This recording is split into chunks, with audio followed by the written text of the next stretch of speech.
Hi everyone, welcome back to dinanddaf. This is Elana Stein Hain.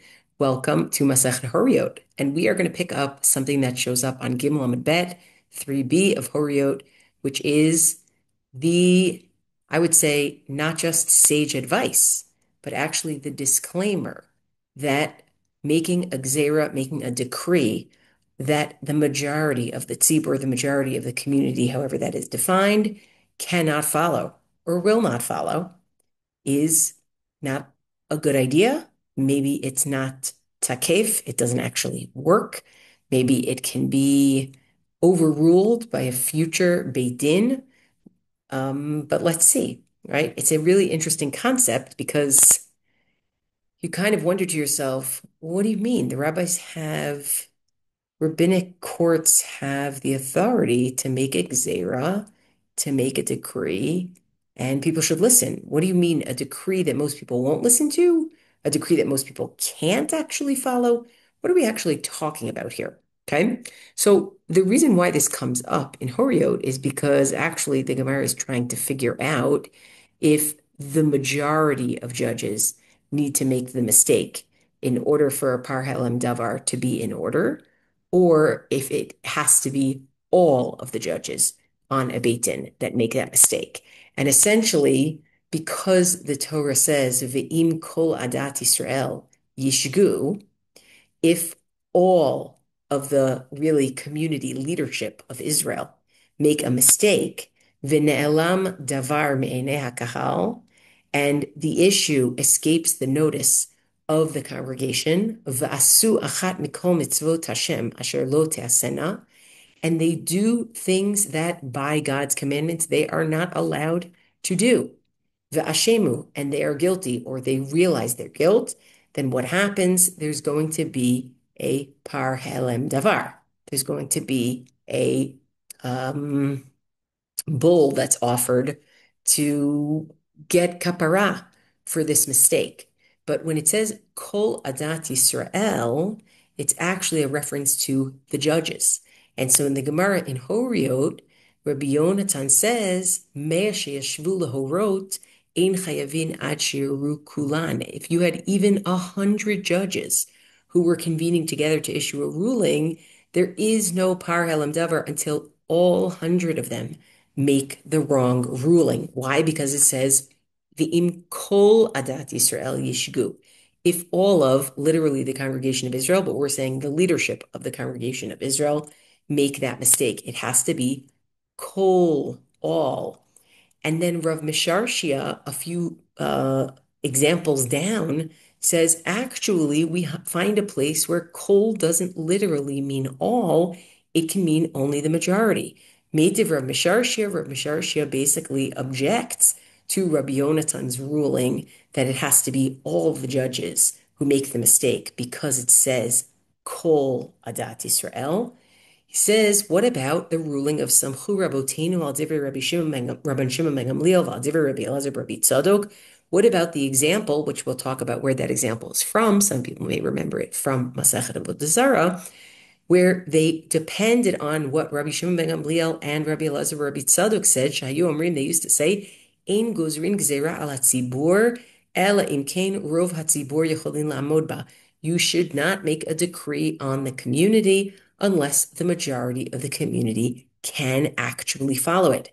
And here is the point that's about to be made that kol doesn't have to mean literally everyone. It can mean just the majority. Why? Because V'amar Rav Ada bar Ahava, because Rav Ada bar Abba, sorry, not Rav Ada bar Ahava, Rav Ada bar Abba, at least in this version, Ma'ikra, what's the pasuk that teaches it? B'me'ira atem ne'arim, you are cursed, meaning for not following something. Va'oti atem kovim, and you are stealing from me, Hagoy kulo, the entire nation. And instead of being read as you're all doing the wrong thing, what's actually being read is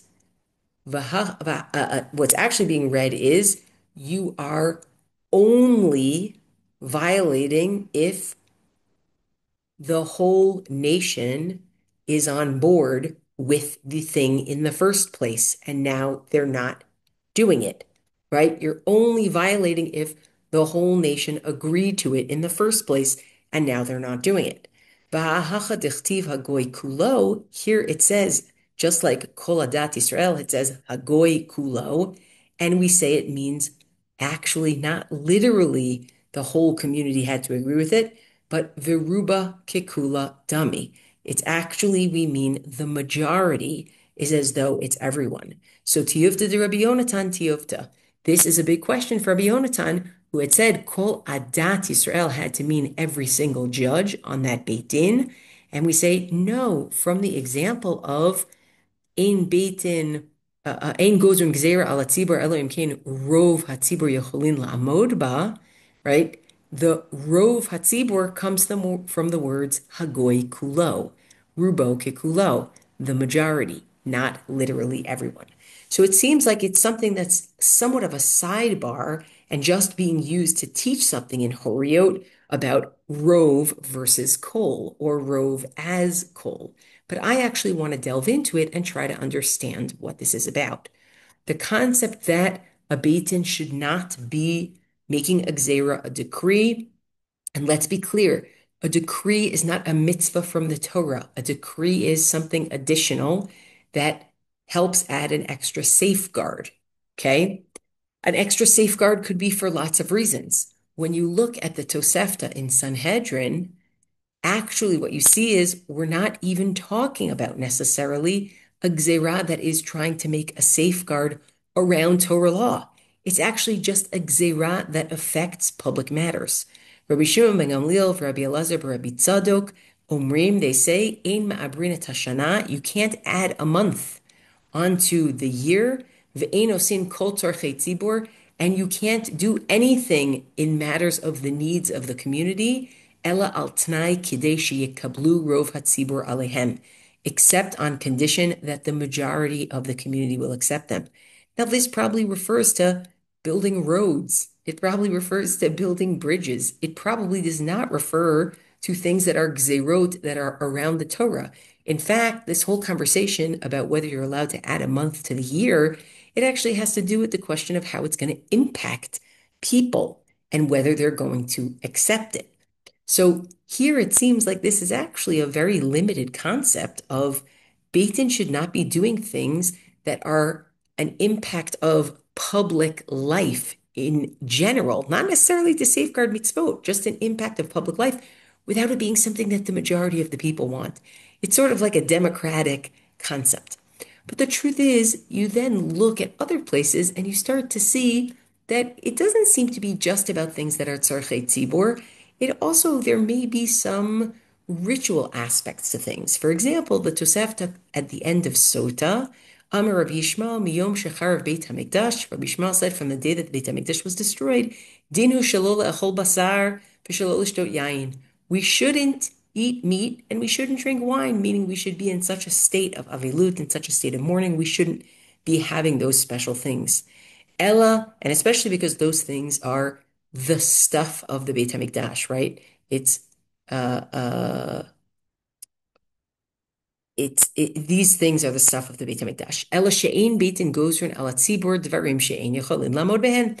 But Beit Din is not going to make a rule for the tzibur that they can't withstand, right? And then Hu Haya Omer, he would say even this, Ho'il v'okrin et haTorah benotenu, given Roman persecution, where they're trying to uproot the Torah and nigzar la'olam shehu shamem, maybe what we should basically make is a desolate world. Shaloli sa'isha, people shouldn't get married. Shaloli banim, they shouldn't have children. Shaloli akim shavu ben, they shouldn't give a bris.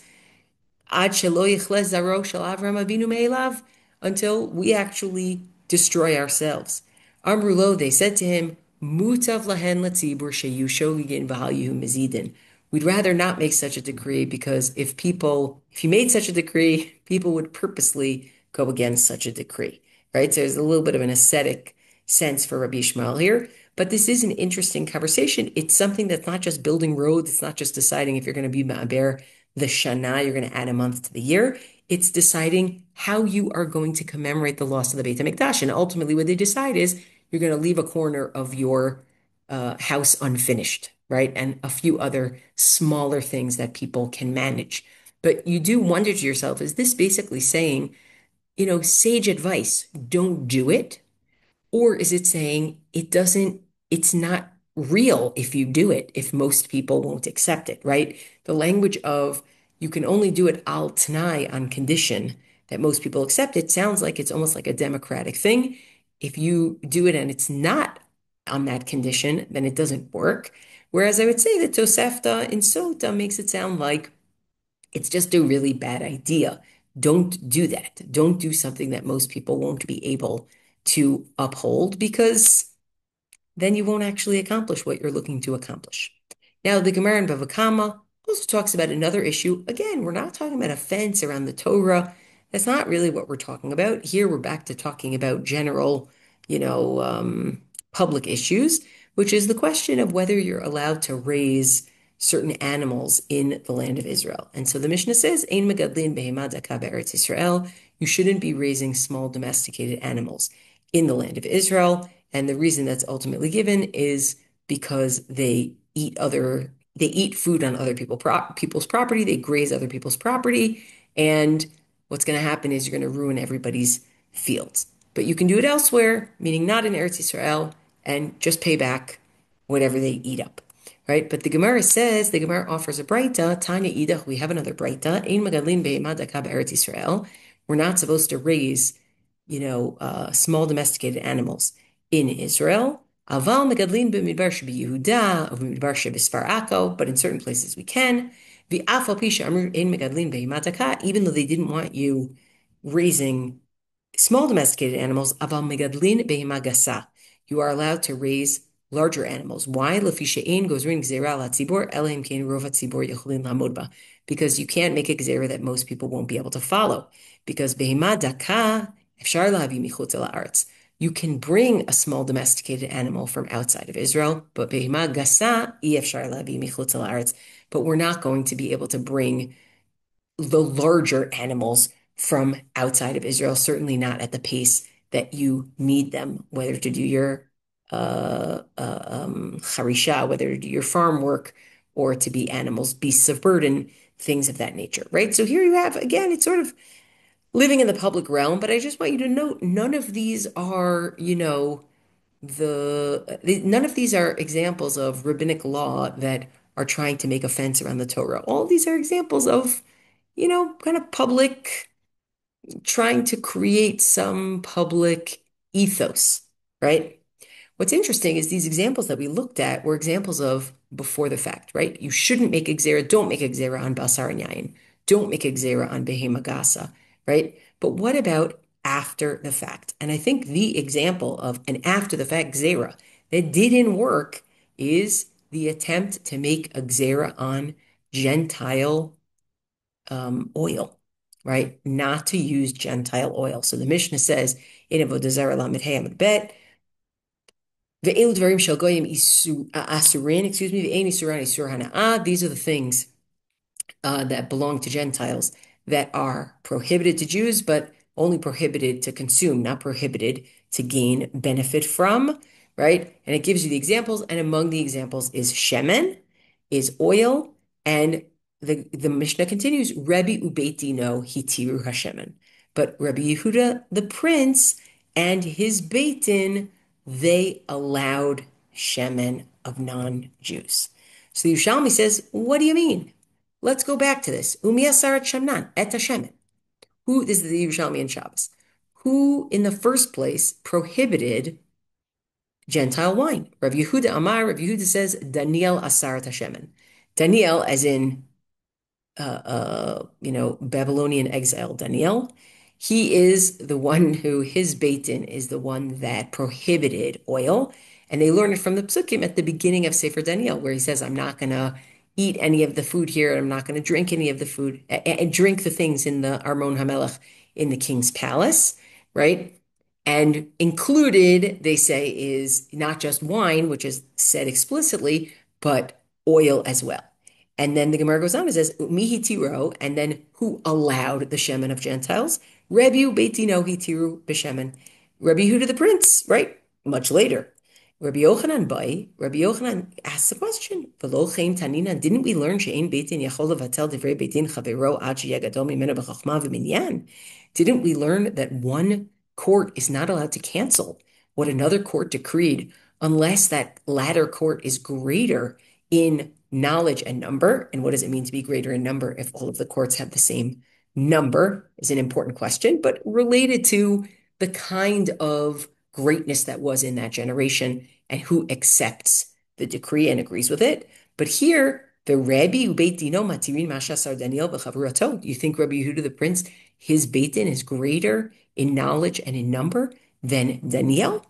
How are they allowed to do this? Ela Rabbi Yochanan Kidate.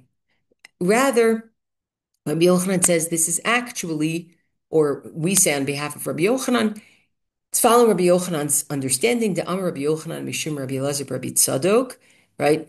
Rabbi Yochanan says in the name of Rabbi Elazar Rabbi Tzadok, Mikubal Anisha Kol Gzeira Shebetin Gozrin Al Tzibor. I have a tradition that's been passed down to me, that any decree that the Beit Din makes on the community, Velo Kiblu Rov Hatzibor Alehen, and most of the community didn't accept it, Eina Gzeira. It is not a decree. Now, I want you to notice that language of it's not a decree. This is after the fact when we find that they don't follow it. We say it didn't count. It's by default, poof, gone. Ubadku matzu gzeira shel shemen velo kiblu rov hatzibur alehen. And what they did is basically in the time of Rabbi just looked and saw that this was not something that the majority of the community was actually keeping. And therefore, he says, it's just not a gzeira anymore, right? It didn't, and not a gzeira anymore. What should I say? It never was a gzeira because it's not something that was accepted by the tzibur. Now, the Gemara in Avodah Zarah in the Bavli that tells the same story about Shemen actually tells it a little bit differently. Instead of talking about it as it's something that's in a gzera, it's not a gzera, it says something a little different. Avram Rav Misharshia, you notice Rav Misharshia was also the one who engaged in this conversation in Horayot. Shemen lo pashat isuro berov Yisrael. Shemen, oil of Gentiles, is not something that Jews accepted. Just the majority of Jews just didn't follow it. The Amar Rabbi Shmuel bar Abba Rabbi Yochanan Yashvu Rabotenu Badku ala Shemen Shelo Pashat Yisuro B'Rav Yisrael. As Rabbi Shmuel bar Abba says in the name of Rabbi Yochanan, the rabbis checked and they saw this lo pashat isuro, that language of lo pashat isuro b'Rav Yisrael. It just didn't take. Now, it didn't take. Why didn't it take? This is also interesting because you have the language of you can't make a gzeira if unless rov hatzibur yecholin la'amod ba, they can do it. Is there a difference between they can do it and they choose to do it? What if they can do it, but they decided not to do it, right? Lo pashat isuro b'Rav Yisrael. We don't know why it didn't take. It might not be because it was impossible. It might be because people found it inconvenient. It might be because. So is there a difference between those two? But look at how the Bavli says this. V'samchu rabotenu, and then our rabbis relied al divrei Rabbi Shimon ben Gamliel, al divrei Rabbi Elazar Rabbi Tzadok. They relied on Rashbag and Rabbi Elazar Rabbi Tzadok Shayu Omrim, who would say, "Ein gozrin gzeira al hatzibur ela im kain rov hatzibur yecholin la'amod ba." Right? You should not make a gzeira on the tzibur unless most of the tzibur can follow it. Now, this is very interesting because it sounds like they're talking about after the fact. They need something to depend on in order to cancel the gzeira. It doesn't sound like it's in a gzeira. It doesn't exist. It sounds like they shouldn't have made the gzeira in the first place because clearly people couldn't keep it, but it exists. Rebbe and his Beit Din were able to lismoch, depend on the fact that they shouldn't have done it in the first place, to then be matir it, even though they are a lesser Beit Din, meaning it's not automatically mutar. They had to do something as a Beit Din to be matir it. And what that means is usually a Beit Din that isn't of a greater stature than the earlier one can't cancel. But in a case where most of the tzibur isn't doing it, then they can cancel it. It's not that it never existed as a gzeira because of that. It's that they can cancel it. To Amar of Adabar Ava, right? As Rav Ada bar Ava says, and remember when I tripped over Ada bar Abba or Ada bar Ava, it's because in the Bavli of Avodah Zarah, in the same Vilna Shas, the same Vilna printed edition, it has two different names, one in Horayot, one in Avodah Zarah. Rav Ada bar Ava says, Ma'ikra, what's the pasuk? And we know the pasuk is the pasuk from Malachi, but me'ira atem ne'arim, you are cursed, oti atem kuvim, and you are stealing from me, only hagoy kulo, the whole nation, meaning i'ika goy kulo in. If it is the whole nation, which we said means the majority, then you actually are cursed for not following. Elo, lo, but if the whole nation did not accept it, then you are not cursed for not following. Now, again, these are presumed to be talking about not mitzvot, where people could just decide not to follow, and not rabbinic decrees that are like, keeping Hanukkah, right? But are really things that seem to be a little bit more general public policy kinds of issues. But between the Yerushalmi and the Bavli, it is possible to see that the Yerushalmi might be telling us that Gzeira shelo pashat isuro barov Yisrael, that just didn't gain traction among the majority of Jews. And what's the majority of Jews? Likely the majority of Jews who follow Torah to begin with, right? Didn't gain traction among the majority of Jews, then it just isn't Gzeira. Versus the way that the Bavli seems to put it, which is maybe Rebbe and his Beit Din, they needed an out. They needed something that allowed them as a Beit Din that wasn't as great as Daniel's Beit Din to be able to be matir, to actually go through an official process of nullifying the earlier decree of Daniel. And the only reason they were allowed to do it is because most people weren't abiding that decree anyway, right? So when you think about the difference between saying the decree doesn't exist if most people don't follow it, and saying a lesser Beit Din can undo the decree if most people aren't following it, I actually do think what you see there in some ways are different roots of the concept behind this, right? The concept behind this might simply be a gzera that affects public policy in such a way and is really made to affect public policy. If the public itself will not accept it, it makes no sense to say that that's a gzera. Part of the authority to be able to make that gzera is not only on the rabbinical court, the authority is actually also in the hands of the tzibor itself. Whereas the Bavli saying that actually it looks like, and of course, these are all trying to extrapolate from a few words, but this is what Rishonim do, right? The Bavli, where what we're saying is, of course, Rabbi and his Beit Din needed to actively be mevatel it. They had to do something in order to nullify it, because how could you say that the Gzeira was not a Gzeira? What do you mean? Of course it was a Gzeira. Daniel and his Beit Din made it. They had the authority to make it. But here there's a kula, there is a leniency that allows a later Beit Din that is not as great as that earlier Beit Din to be able to nullify it. Why? Because you're not accomplishing what you thought you would accomplish here, right? Meaning you're not accomplishing what you thought you would accomplish. So you don't want it to just sit there as dead letter. And you also don't want to just pretend it was never said, right? You have to have some tahalif, you have to have some process to cancel it, okay? A few more things that I want to think about beyond the question of, is it by definition canceled because it never had enough authority to begin with, or is it something where we're more makil and somebody else can come along and undo it, even if they're not as great of a Beit Din? I also want to say it is possible that there's a difference between whether we're talking about something that already from its inception did not seem to be taking hold versus something that it seemed like was taking hold, and then later you find out it isn't. So, for example, when you look at the Rambam in Hilchot Mamrim, the laws of rebels, Perek Bet, in Halachot Vav and Zayin, he says, Haresha Gazru Beit Din Gzeira. Let's say Beit Din makes a decree, Vidi Musha Rov Hakal Yecholin Lamod Ba, and they really thought that most people could follow it. V'achar Shegzeruha, and after they made the decree, Pikbaku Ha'amba, the people said, no, no, no, no, no. Velo Pashta Berov Hakahal, and it just didn't take among the majority of the community.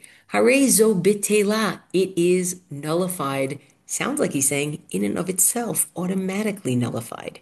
Ve'enan rasha'in lakovat ha'am lalechet ba, and they can't force the people to follow it, meaning it sounds like it just doesn't take. If from the beginning people don't follow it, it just doesn't take.